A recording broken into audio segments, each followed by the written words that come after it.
السلام علیکم ورحمۃ اللہ وبرکاتہ۔ میرے اس اسلامک چینل کے ناظرین، آپ سب کو خوش آمدید و مرحبا کہتا ہوں۔ آج انشاءاللہ عز و جل یہ حدیث پڑھوں گا، آگ بجھا کر سونا چاہیے، آگ کو جلا کر مت سوئیں۔ حضرت ابو موسیٰ عبداللہ بن قیس اشعری رضی اللہ تعالی عنہ سے روایت ہے کہ مدینہ منورہ میں ایک مکان رات کے وقت جل گیا۔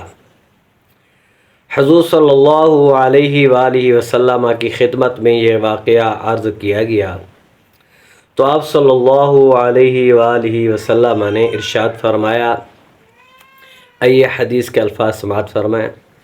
ان هذه النار انما هي عدو لكم فاذا نمتم فاطفئوها عنكم۔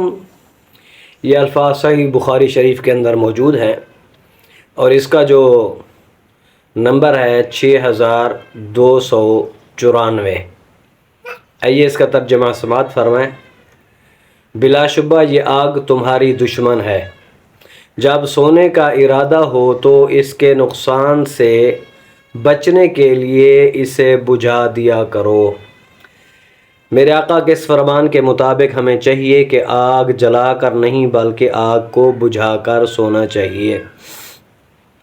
آج کل سردیاں ہیں، گیس ہوتا ہے تو وہ کوئی کیا جلا کر سو جاتا ہے، کوئی ہیٹر جلا کر سو جاتا ہے، کوئی لکڑیاں جلا کر سو جاتا ہے، تو میرے آقا کے اس فرمان کے مطابق وہ پھر نقصان اٹھاتے ہیں۔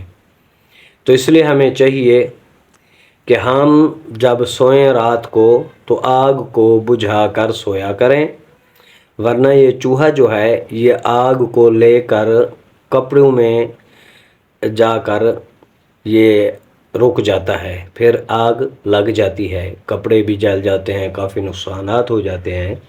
میرے آقا نے فرمایا آگ تمہاری دشمن ہے، اس کو بجھا کر سویا کرو۔